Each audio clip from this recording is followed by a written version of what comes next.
Good morning, everyone. We were making jokes about how the early bird gets the worm, but in this case, it's the early faculty, staff, and learners get the coffee, pastries. So for those of you who are joining virtually, this could be you too, having snacks. So good morning, everyone. Welcome to our second grand rounds of the year.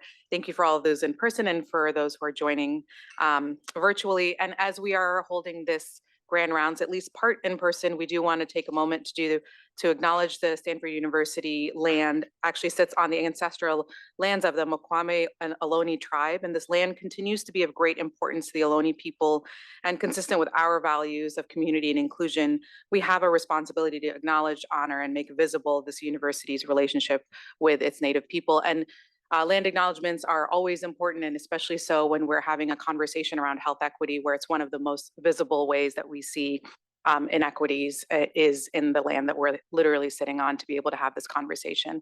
So for those of you who don't know me, I'm Ananta Adel. I'm a peds endocrinologist, and I'm part of the DEIJ committee for the department. And it is, to say it's my absolute pleasure and honor would be an understatement to introduce Dr. Joyce Sacchi, who's a clinical professor of medicine, associate dean within the School of Medicine, and is the inaugural chief of equity, diversity, and inclusion for Stanford Medicine. And in this role, Dr. Sacchi has been designing, developing, and overseeing Stanford-wide initiatives in an effort to advance inclusion, excellence, health equity, and justice in partnership with actually the leaders at the School of Medicine and the leaders at Stanford's Adult and Children's Hospital. So, no small task. And she has also been supporting the existing diversity, equity, inclusion efforts that are underway at Stanford and actually across all of Stanford Medicine's enterprises, and provides oversight for the implementation of recommendations issued by the Joint Commission on Justice and Equity. So just from that little blurb, and I really synthesized all of her decades of work, you can see the amount of institutional impact she's already had. So she's had this long, impactful career where she's operationalized equity to support institutional changes at this institution and all of her prior institutions. So I want to take a moment to thank Dr. Sacchi for all of her decades of advocacy and work and sort of role modeling, and we'll hand it off to you. Thank you so much, and we're excited to learn. Thank you. Thank you so much for that really generous and wonderful introduction. It is such an honor to be joining you today, and I just want to thank the leadership of the department and the diversity and equity inclusion leadership for recommending me and for inviting me today. I am going to be talking on the topic of advancing health equity and specifically discuss supporting good intentions with the measurement and accountability. And I use the words discussing intentionally because I'm also hoping this would be a conversation. So my goal is to share a few slides to sort of frame our conversation, but please feel free to post questions in the chat. And then I certainly hope I'll leave space at the end to be sure that we are engaged in a conversation. So my educational goals are to provide an overview of the body of evidence documenting child health disparities. Many of you know this already, but just sort of to touch on, identify the key drivers of disparities in child health, and then describe a strategic approach to advancing health equity with a specific focus on what we're doing here at Stanford Medicine. And then finally, last but not the least, I'd like to talk about a measurement-driven approach to eliminating disparities and advancing equitable patient outcomes. So child health disparities have been documented across multiple conditions. As you know, right from birth, infant mortality, as well as maternal mortality has disparities that we're going to talk about in a minute. Low birth weight, we also know, which has disparities as well by race and ethnicity, have associated with it long-term adult health outcomes. So really, the work that we're doing across Stanford Medicine really to advance health equity really begins with Stanford Medicine Children's Health. In fact, the interventions that we do here will have implications for decades to come. And then chronic conditions, as an example, asthma has been shown to have disparities again related to environmental factors, such as pollution and others. And then mental health, behavioral health outcomes have similarly been shown to have disparities. And I wanted to just spend a minute on that last bullet, in a couple of slides. So first, childhood disparities begin right at birth. And so here is data from the CDC showing infant mortality in the US. This report came out in 2020, and it's through represents 2019 numbers. And as you can tell, non-Hispanic Blacks have the highest infant mortality rate. However, it doesn't stop there. The fact of the matter is we have other minoritized groups that similarly have high rates. So here's the next column. There's the non-Hispanic Native Hawaiian or Pacific Islanders at 8.2. And then the next column shows non-Hispanic American Indian in Alaska Native. So as we talked about just a minute ago, the importance of really thinking about Native populations.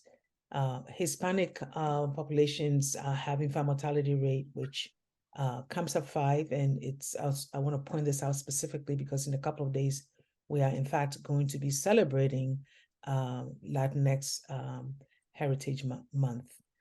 And then you see the non-Hispanic white at 4.5. And I want to point out that even at 4.5, or the average, is not acceptable for a country that spends more dollars per capita than any other country on the planet.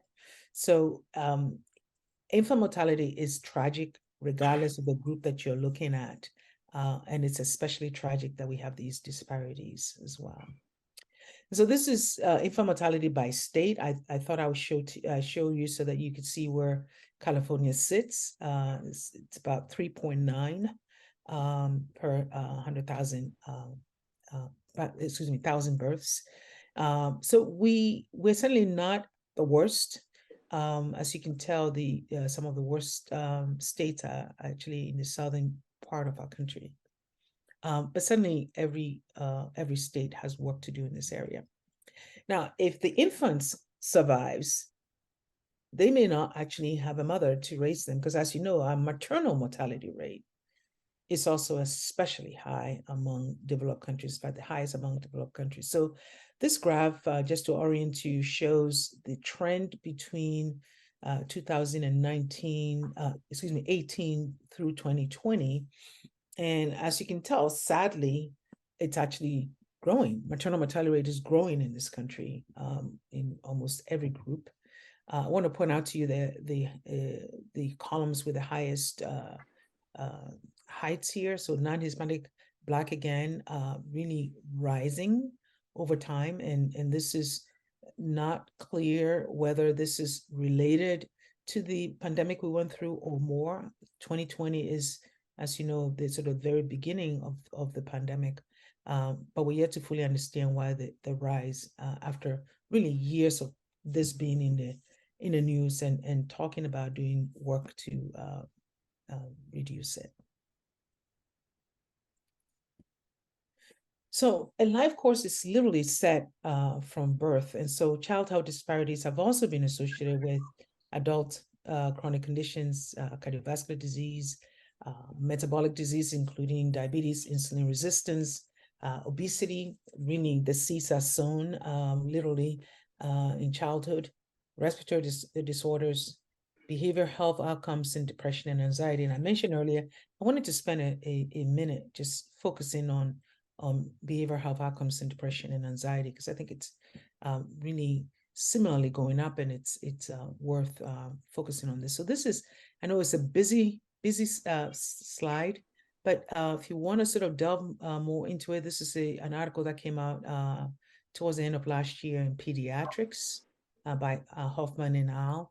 And it shows you that just about for every single condition that is documented here, whether it's ADHD, behavioral conduct problems, depression, anxiety problems, even autism spectrum disorder, suicide, all of these have shown differences by race and ethnicity.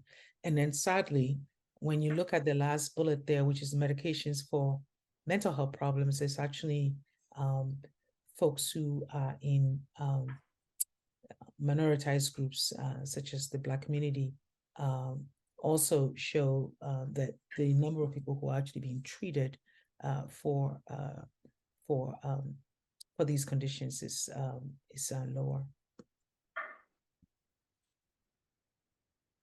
So at this point, I wanted to introduce the working definition that I like us to sort of think in our conversation for health equity. And I've taken the CDC definition of health equity, which is the state in which everyone has a fair and just opportunity to attain their highest level of health. There are several other definitions, but I feel like this sort of gets to a couple of the things we're going to be talking about later on. So it says that to achieve this requires ongoing societal efforts to address historical and contemporary injustices, overcome economic, social, and other obstacles to health and health outcomes, in other words, social determinants of health, and then eliminate preventable health disparities.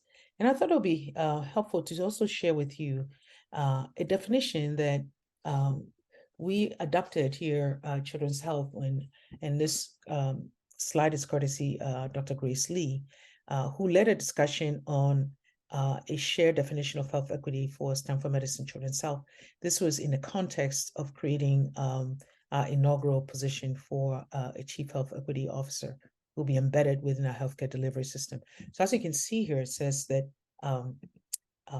Stanford Medicine Children's Health defines health equity as advocating and ensuring that all patients and families have a fair and just opportunity to achieve their full health potential. And to do so, we commit to partnering to understand the root causes and to eliminating preventable and remediable health disparities.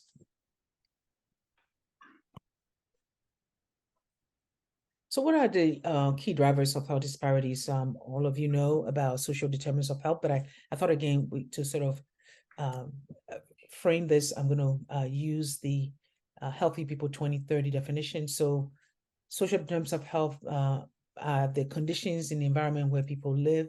People are born, live, learn, work, play, worship, age, and I would add die, that affect a wide range of health, functioning, and quality of life outcomes and risks. And this schematic here, I think, really helps to sort of bundle them into 5. I tend to remember things when they are 5 or less. And so you could see here that social determinants of health can take the shape of access to education or quality education, all the way to access to healthcare and I would say quality healthcare, economic stability, obviously, and then social and community context in which people live, as well as the built environment within which they live.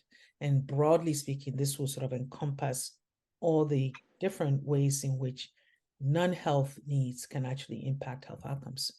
And in this schematic from the Kaiser Family Foundation, I think helps to sort of see the relationship between racism and discrimination and the social determinants of health. So again, you have the pillars of the different social determinants of health, economic stability, food insecurity, and so on.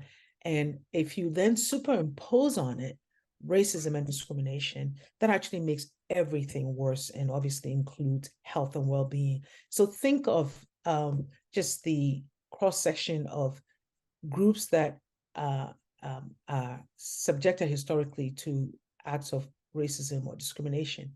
And then on top of it, think about, for instance, socioeconomic status. And that impact is going to be far worse than if you look at groups who typically don't experience one form of discrimination or the other. So we've been at this work for decades, reducing disparities, not only in child health, but in adult health. And this article actually in Hospital Pediatric sort of summarizes the work to date, that research and advocacy initiatives over the years have really targeted health disparities through the lens of preventative and primary care, focusing on addressing social determinants, improving health delivery, and establishing a medical home in the outpatient setting. Don't have any qualms at all with this. I'm a primary care physician, and so I believe that primary care and preventative medicine both have incredible role in addressing social determinants of health and helping patients attain the best health possible. However, if we adopt a health equity lens in and out of our hospital setting, we will see the healthcare disparities exist along this entire continuum of care for children when they're admitted to the hospital. It starts before they come to our gates, but it also can impact what they bring from the community can actually impact their hospital course. And there's plenty of data to actually document this. And it will continue long after we've discharged them as well. And so I have to say, while we've done tremendous work, including incredible work that has happened right here at Stanford Medicine Children's Health, especially in the outpatient setting with absolutely dedicated, phenomenal physicians who are doing the best they can to provide high quality care to our patients in the community. We need to double up our efforts to address social determinants of health when patients are hospitalized as well, because that's an opportunity for us to actually effect changes in the post-discharge space and minimize readmission and hopefully keep kids at home, keep kids and their families at home. And so the American Academy of Pediatrics has sort of adopted this schematic of how to really embrace both the medical determinants and the social determinants of health within the hospital setting, and to ensure that we're doing our bit to set children and their families up for success. And I know this is a very busy slide, but again, it's really bringing together everything I've talked about so far, all the social determinants of health, as well as all the medical determinants of health that you know of, that you very well know, and really making the argument that hospital systems, and I would say especially academic medical centers, have a major role to play in really making sure that we have a full continuum of interventions to advance health equity. So bringing it home here at Stanford Medicine, as you know, Dr. Lisa Chimlin and Dr. Elise Adams co-chaired one of our 4 action planning work groups that emerged from the Commission on Justice and Equity work. And they came up with really ways in which Stanford Medicine as a whole can really play a key leadership role in advancing health equity nationally and internationally, because of the strengths and resources that we have really in the tripartite mission. So whether it's our research and our ability to really contribute to new knowledge through discovery science, patient care, absolutely top-notch patient care delivery that we do here. Obviously, we are in the business of education, and we are in the business of really literally contributing to the workforce across our country, as people really, when they train here, find the country, and I would say even the globe. So really compelling set of recommendations coming out of the Health Equity Excellence Action Plan. And at this point in time, we're incorporating those recommendations into the strategic plan that is actually near complete for the CEDIO, Chief Equity Diversity Inclusion Officer. And I can't wait to actually get on the road soon. We're about to start our socialization plan. So I'll be spending more time in detail to get your reaction and input into the strategic plan.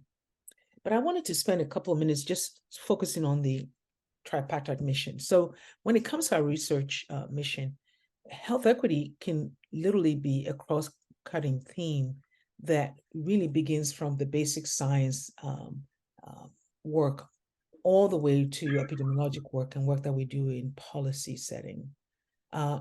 Health equity is a strategic goal as well. And many of you know that we are in the midst of the ISP refresh, and our own Dr. David Mass is on the subcommittee on health equity, along with Paul Maggio from Stanford Healthcare. And health equity is a strategic goal now, and it certainly will be more prominently featured in ISP 2.0. And so as a strategic goal, then health equity is a lens through which one can view all research activities and outcomes. And here are a few examples about how we can really transform the environment of knowledge discovery and science. Diversifying our biomedical science workforce is critical to achieving our goals here. Representation matters, and it matters in biomedical science research. I apologize, I hear ambulances outside, so I hope it's not distracting. Promoting an inclusive culture so that the diverse work team that we bring together actually feel a sense of belonging, equally important. And then, of course, it's been shown that advancing team science as opposed to, well, not as opposed to, in addition to single PI research model, can in fact help diversify the research workforce. And of course, we need to make sure that diversity is absolutely represented in research subjects in our clinical trials because of the import of the results that we get from these clinical trials. We want to make sure that it's representative of our population. And then using public health and population science research to address the health needs of populations and communities is really something that we're poised to really advance and lead nationally. And I like to add emphasize the last point that we can also encourage absolutely new areas of inquiry to include research that fundamentally advances health equity. So take, for instance, obesity, which I mentioned earlier, has all the disparities there, and it sets children up for adult complications later on. This is an area that, as a country, we can do more to really understand obesity, come up with interventions that work, that are have minimal side effects, because as you know, we've gone through a cycle of medications that ended up having to pull off the market because of complications, but also most importantly, medications that are affordable to communities that are underserved so that we can really treat obesity. But it will even be better if our new areas of inquiry can help to really generate ways in which we can actually prevent obesity from childhood in the first place. And then in terms of our clinical mission, I just listed here a few strategies that will be both at the provider level, but also at the level of the health system. So for instance, mitigating implicit bias, which we know has an impact or contributes to social, health disparities, will be important. So whether it's through training, self-reflection, engaging in discussions that allow all of us to sort of learn how we can mitigate our own bias will be important. Screening for social determinants of health, as you know, we're doing this or doing this in a pilot fashion, doing screening for food insecurity with a goal that we will be turning on the social determinants of health wheel more broadly at children's health. Very exciting. Leveraging IT to do so. And then really making sure that we work at the system level to stratify performance data by race, ethnicity, language, access, socioeconomic status, and insurance status. And of course, when we get to ask, because we care phase 2 and we have sexual orientation and gender identity, stratifying our performance, safety, and quality data by those parameters will be important. This is really an important takeaway in my talk, that we assume a lot in medicine that we're doing well by our patients. And we're doing the best we can. But without the data stratified by race, ethnicity, language access, socioeconomic status, and other dimensions that we know have been associated with disparities, it will be very hard for us to say for sure that we are, in fact, having equitable outcomes for all of our patients. So we should embrace this. We should not be afraid of it. We should really be transparent about this data. And then once it's clear, make sure that we are actually driving specific quality improvement measures that tailor to those areas, those gaps, and making sure that we are addressing what impedes folks from getting the equitable outcomes that we're hoping for. And then the need to maintain a dashboard of metrics that easily allows us to track our progress, I think it's important. Finally, we need to align our incentives. And reward our providers, the providers who really are working so hard to care for patients in vulnerable communities.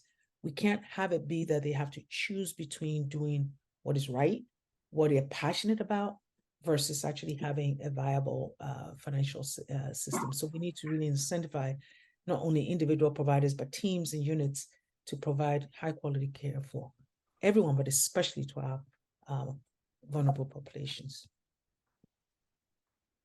And then at the population level, the importance of partnering with our community cannot be overstressed. So the community know best how we can work with them and help them.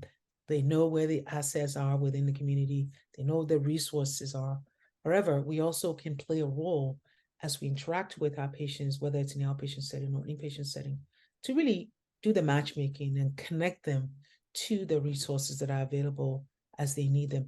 As a result of screening for social determinants of health, it would be more harmful to screen for social determinants of health and not use it to actually intervene. So this is critically important. And the partnership with the community is really going to be the linchpin for us to do this work. And then another strategy will be to design disease-specific, take for instance, diabetes, asthma, or population-specific interventions, take for instance, children with disability, that allows us to really hone in on particularly vulnerable groups that we care for and ensure that they have the wraparound services throughout the continuum of care.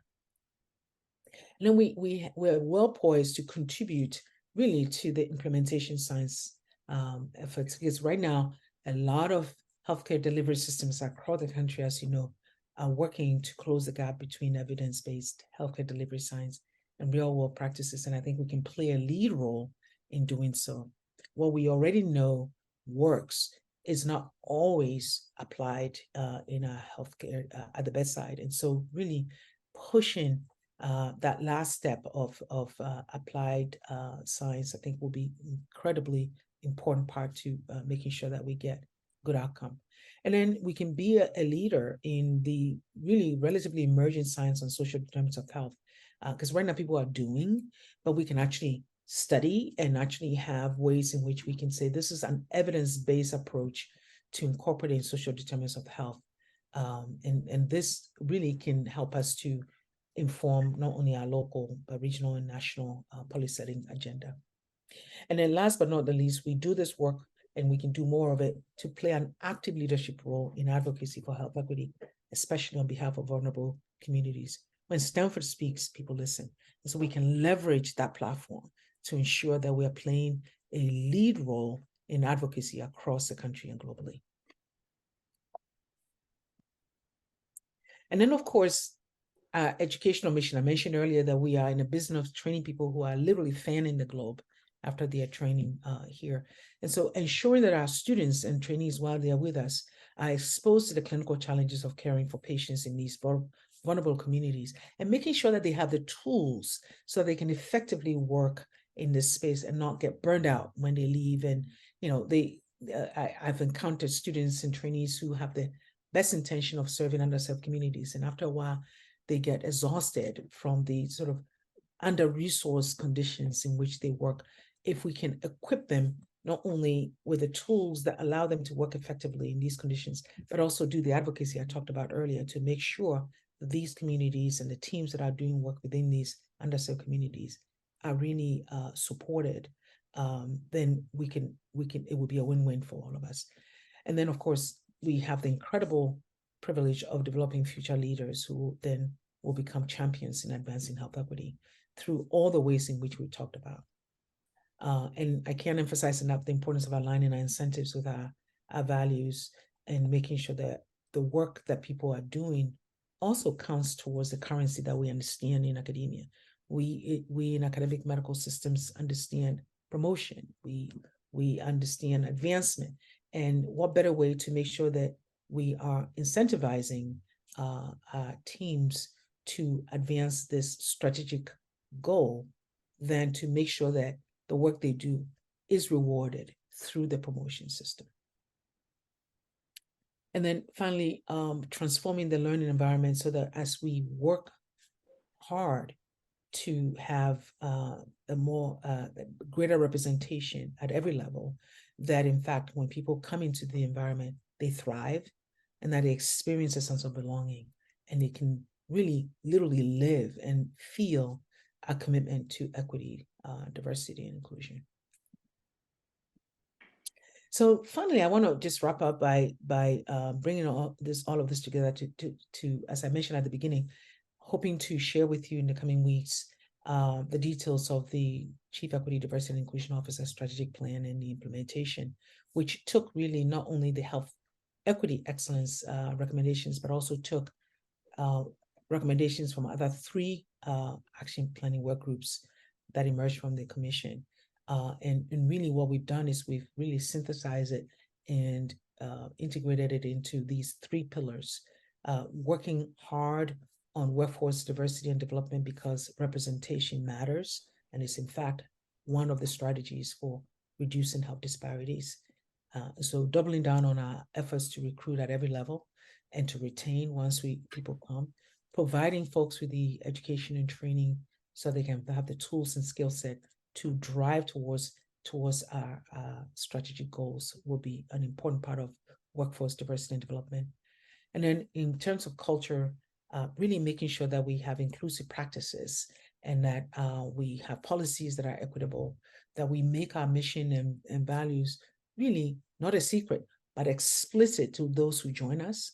And then when individuals, I should say those who join us and those who are already here, because I'm not sure that if I go around and ask people to tell me what our mission and our values are, that, just stopping people on the street, that they would be able to just blurt it out off the top of their head. And so really making this explicit to all of us within Stanford Medicine and outside of Stanford Medicine, and then not being afraid to hold people accountable if their behavior does not align with these values that we profess to have.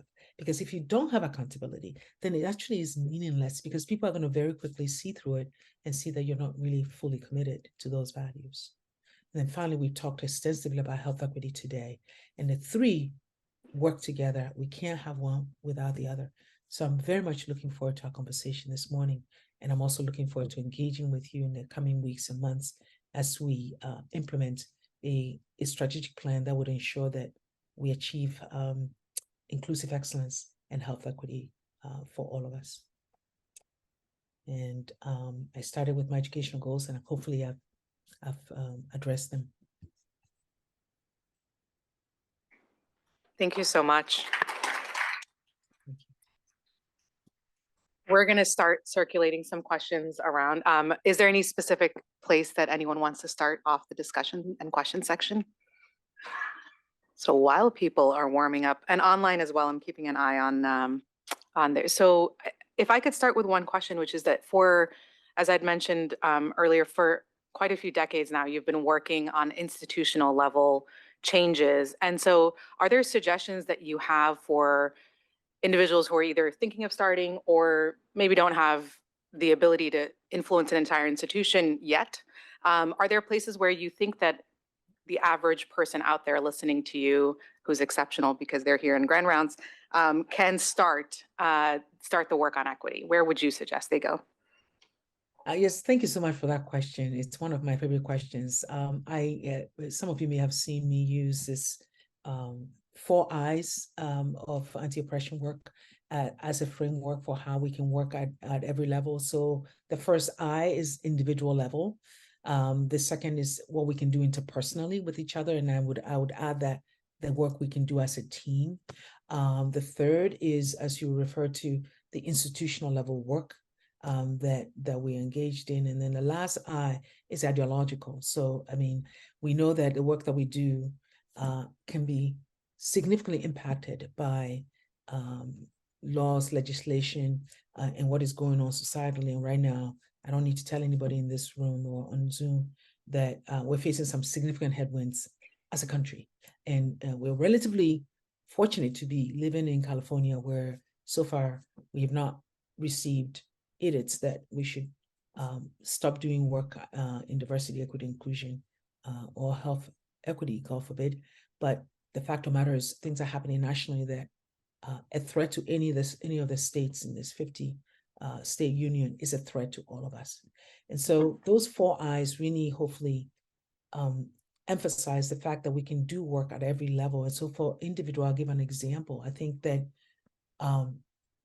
each of us, whether we are patient-facing or in the research sphere or as a staff person, can learn about how, whether the work we're doing individually is one that actually has an equity lens.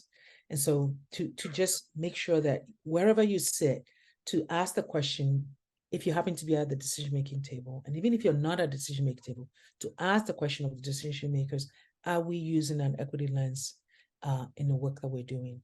That is the personal level intervention or advocacy work that I think it's important.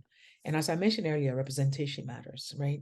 And so also making sure that whether we are recruiting or we are working with teams, that the teams are representative and they are not only representative racially, ethnically, but in terms of all the dimensions of diversity, including sexual orientation, gender identity, gender expression, and so on, ability, but also making sure that we are including the voices of the community. That's part of the representation in the work that we're doing.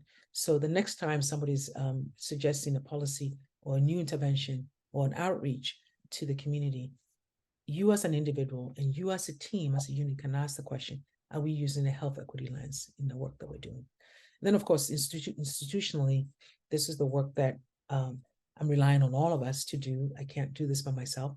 And so I may be an institutional leader, but I very much am looking forward to working with all of you as we work across the institution to advance health equity. So I hope this is giving people a sense of what they can do on the individual level. I could also say, I mentioned that taking the implicit association test, it will be important for each of us to reflect some on what biases we have. If you're a human being, chances are you have unconscious bias. Thanks so much for that answer. Questions in the audience? Yeah, Becky, thanks. I'm just getting a mic to someone. Joyce. Hi, Becky. Joyce, it's so good to see you. Thank you so much for the work you're doing and really appreciate partnering with you in education and all of our missions. As you know, one of the key things that affects our learners and our residents and fellows, students, residents and fellows is mistreatment. And over half of the mistreatment concerns are around racism and other ways in which our learners who are underrepresented in medicine are marginalized by our systems and by our people. How do you balance holding people accountable, and yet we are all learning as a country, as an institution, and really promoting growth mindset of how do we do the individual work for us to learn and become more clear with our, or using better language, using better actions. Anyway, how do you balance those two between accountability and us growing and learning together? I love this question, Becky, and thank you for asking it. And like you, I'm a medical educator, and so first and foremost, I'm an optimist that when you educate and people understand and have the tools to behave in a way that is consistent with our values, that they will behave, act accordingly. So first and foremost, absolutely is the education piece. And I as I'll be sharing the strategic plan with different teams, and I think Becky, we probably will be meeting with you in the context of educational leaders, that having this education be accessible to all, not just those who choose to take it, will be critically important in the work. I think, though, that there are ways in which we can hold people accountable that is not only through, let's say, reporting system. Reporting mechanisms will be critically important, as you know, important for students, important for residents. But I think in addition to that, we need to find ways in which all of us learn to speak up. Because what I've also encountered is that people typically don't want to say something at the time when they know that witnesses, or allies or upstanders, however you want to call them, may have witnessed an incident, but they don't say anything. So the person who has just been victimized is probably tongue-tied and doesn't know how to advocate for themselves in the moment. But what about all the people who were there who saw the mistreatment occur? I think if we all strive towards really a speak up culture, then my hope is that we will not get to a place where things escalate and people have to actually have to report and have, you know, a full investigation launched, but rather there will be ways in which we actually speaking up for each other. You know, even at my you know, I want to say my age, but you know, I don't want to. But I've had a long life living as a Black woman, and there are times when I find myself not having the energy and wherewithal to speak up when I experience microaggressions. There's sometimes that I'm able to say it, and I have more words to be able to speak up, but I don't always. You know, I'll give you a small example. I was attending a major medical conference out of state, and I checked into the hotel, the main headquarters of the hotel, and it was a long line of us who were just coming to check in. And individual after individual was addressed by, hello, doctor, this. And I get there and they looked and they said, hi, Miss Joyce. And this is after a long flight. I was absolutely exhausted, just didn't have the energy. But I said, you know what, for the sake of whoever may be in this line, I have to speak up. So I leaned gently and I said, you know, I just want you to know that I'm Dr. Saki, not Miss, you know, oh, sorry. I mean, it happens and it's a small thing, but just imagine this happening repeatedly. And imagine then taking it back home, bringing it back home, a resident who is walking into a patient's room, and rather than being addressed as doctor, they are being addressed as, oh, are you here to, I don't know, remove the bad pan? Are you here to anything but being a doctor? It can erode at people's confidence over time. And so speak up culture, but also encouraging ourselves to speak up even when we are tired and too tired to speak up. I think all of this are small ways in which we can transform the culture. But we also need the reporting mechanism. Right now, there's gross underreporting. Thank you so much for that answer. Do you have Thank you, Joyce. As you're developing this reporting mechanism, can I advocate that it's across all of our silos, medical students, residents, fellows, faculty, staff? I think there's so much we can learn, because I think there are a number of trends we can learn from each other about where education should go, where structure should go, like how we continue to work on the culture. Thank you. Thank you. Thanks. I'll pull in a chat question from the chat. There's a few, but the first one is, what can our system do when equity conflicts with our financial status? So as an example, the difference between hospital and Medi-Cal and other insurances. So if you have but in general, just the conflict between equity and finance. Yeah. Oh boy, that's a very easy answer. No, I'm just kidding. That's a tough question. Absolutely tough question. And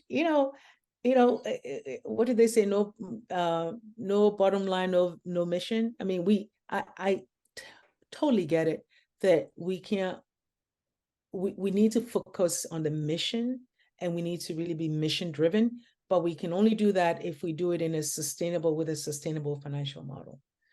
That said, I think if we are explicit about health equity as a goal and increasing access to the high quality care that we provide, I believe that Stanford can come up with innovative ways of taking that work or making really extending that healthcare, high quality healthcare to communities that are vulnerable.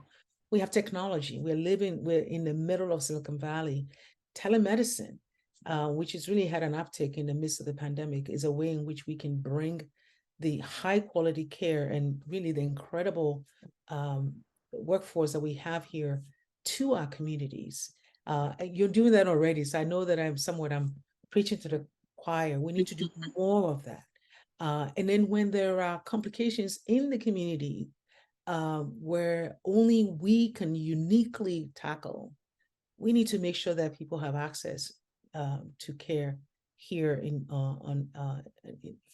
within the walls of Stanford Medicine as well. So we can't have a situation where we say, well, you're going to cost us too much, so you stay right there in the community and never come to us, right? Because then the community is not going to trust us. We need to give them access to the sort of really complex interventions that only Stanford Medicine is uniquely set up to do.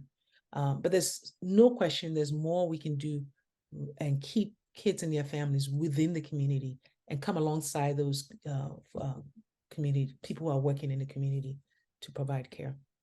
So technology, digital health, all kinds of things that are actually happening globally.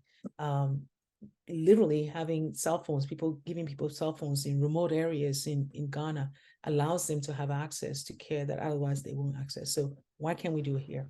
I love that answer. Thank you so much for that, because it gets at the feasibility and the fact that it's doable here, right? So thank you for that. There's another question, thanking you for your that's not the question, that's a statement, for the wonderful grand rounds, but also a follow-up question on community engagement.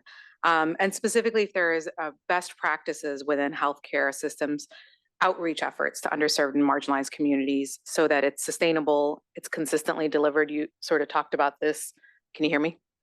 Yes. Okay. It just sounded quiet here. And specifically how you see Stanford Medicine, SCH, and LPCH kind of all working together to accomplish that goal of really coming up with healthcare practice systems to outreach to families. Yeah. Well, I mean, this is where I totally agree with Becky's earlier comments that we can't keep working in our silos. We need to learn from each other. And there's no area that is even more crucial than when it comes to really community partnership, right? At the end of the day, community, they know all of us as Stanford.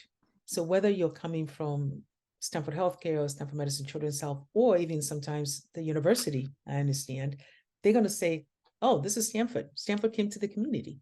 And it also will be incredibly inefficient and exhausting of the community if we insist on doing work in our silos and engage in the community. So absolutely, this is an area that we can align.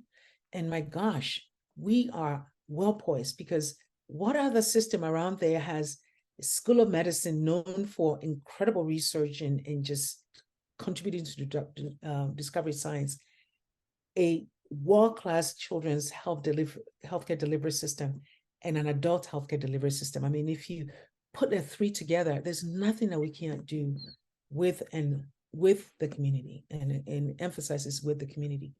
And so one of the best practices that I think will be important, that I've seen that actually has worked, is to actually think about solutions in conjunction with the community. I don't mean having a single community member sit on an advisory board here on our beautiful campus. I mean, going to the community and asking them how we can address the challenges they're facing, and then coming alongside them and hopefully using our name in a way that actually bolsters their advocacy for themselves. I think that has been one of the better ways in which you can sustain the relationship. Not showing up in the community when we need something, just showing up the community because you want to recruit people for your clinical trials won't work. But really being there and working with them like you did in the pandemic. I wasn't here, but I heard about how you were in the community, vaccinating kids, educating, testing, doing that, but doing that in a way that is everyday work, so that the community really, literally, when they think of Stanford, they think of, oh, this is the partner that is always here, not the one that shows up when they need something from us. It's hard work. It's hard work. And the hardest piece of this is actually building trust. And so Dr. Anthony Fauci said, trust is earned. So when you have communities that are mistrusting you, you can actually work to earn that trust back. But it's hard work and it has to be sustained work as well. Thank you. Good morning, Dr. Seki. so energized by your grand rounds this morning. My name's Lynn Huffman. I'm in the Developmental Behavioral Pediatrics division here at Stanford. And I wanted to return to the point that you made about telehealth practice as a way of distributing healthcare equity. And just to, I guess, comment, maybe it's a question also. One of the things we've learned this year is that many insurance programs, including Medi-Cal, are no longer reimbursing for particular components of healthcare delivered by telehealth. And that's a really discouraging sort of evolution of having demonstrated they were able to deliver healthcare in this way, in this very capable, goal-oriented way, and then to have the insurance companies kind of turn around at the end of the pandemic and say, okay, no more of that, just let's get people back into clinic. So again, I guess it's the balance of the drive for healthcare equity, and then the financing of our healthcare system and how they work at cross purposes, particularly in the realm of telehealth. Yeah. Oh my gosh, I didn't know this, that that really seems like it's not forward thinking at all. And, No. and I think this gets to the importance of advocacy. And I know that colleagues like Sherry Sager do incredible work with governmental relations and keeping an eye on regulations. And I think Sherry shared, I think she shared publicly that she may be retiring, and I think she's going to have big shoes to fill. But this really underscores the importance of really advocating, whether it's with intervention. This could be a way in which this has been shown, this data, that this works. We also know that mental health disorders are going up. The incidence is going up, not down. And this is not a time to actually abandon use of technology. So sorry to hear that, but I hope it's charging some people in the audience to shoot out letters to their representatives and do whatever you can to make sure we are advocating for children and their families. Thanks so much for that answer. And you came back to your 4 eyes there. You just gave an individual solution for what you, I'm actually going to jump ahead on one of the questions that's listed because it's parallel to the comment that was just brought up. But the question is, what strategies do you suggest for dealing with the cancellation of DEI initiatives? In a few places, it's not necessarily here, but as you mentioned earlier, a threat to one state is a threat to many and all. So I think the question is that sometimes there is structural and sort of things that are outside of our sphere of control, but they're directly influencing what we do, telehealth, and now this education. So strategies that you might suggest. Yeah. Yeah, I mean, I guess one word, vote. I mean, seriously, I think our civic responsibility has not been more important in the last few years. I just feel like when I look at the trends in things being rolled back, the Dobbs decision, the decision in some states to actually interfere with literally care that is happening at the level of the patient and doctor, it's incredibly important that we vote and we choose carefully who our representatives and leaders are. And so I think that, I also find that I'm privileged in the sense that I worked in Massachusetts, the state that introduced universal health care before we ended up getting accountable health care. And now I'm in California, where the policies are in general friendly. And so let's make sure that we're reaching out to our colleagues who are living in other states. When I've gone to WMC meeting, I've literally had like support sessions with people who are living in states that perhaps they are state institution, public institution, they are dependent on state funds and have had to roll back, and just encouraging them and encouraging everybody to vote. But also, here's one thing that I learned at the last WMC meeting that actually was the group on diversity and inclusion of the WMC meeting in Palm Springs recently, that we know how to talk to each other about the work we do and why it's so important. We have not done as good a job of educating the public as to why diversity is important, inclusion is important, equity is important. Health equity literally should matter to them, right? It should matter to you whether you live in the urban setting or rural setting in this country, because we know that there's disparities in. So doubling up on education of the public of how, in fact, this should matter to them. We're not trying to be woke. This is not about being woke. This is about saving lives. This is about making sure that children live to see their first birthday. The mothers can live to take care of their children. If we can really bring it to the level of the layperson, I'm convinced, again, the optimist in me as an educator, I'm convinced that people are going to do the right thing and really examine the policy platform of the individuals for whom they vote. Thanks so much. Any other questions in the audience? There's one more in the chat, and it's around trying to make sure how we connect the fact that there's sometimes siloed groups within a human sort of lifespan. So the infants have a fair amount of priority, and the adults have a fair amount of priority, and there's obviously a wide developmental range in between. And if there's specific things we can undertake so that there's across the lifespan, a systematic effort to think through equity. Absolutely. And I think I just saw David Maas leave, and I'm going to give him credit in his absence. I'm Don't sorry. worry, I'll pass it along. Sorry for calling you out here for leaving. But, you know, David has really articulated an important dimension of the ISP refresh, the subcommittee on health equity, that we are uniquely poised to really have a smooth, seamless way in which we care for people literally from cradle to death here at Stanford Medicine. Again, because of our combination of incredible institutions, that we can literally make sure that there's a smooth transition between one and the next. And I wish David were here to articulate in his own words what he shared with us in the ISB subcommittee. But you're absolutely right. I think there are ways in which we can make it easier for people to feel like once they are patient here at Stanford Medicine, they're literally a patient all throughout their lifespan.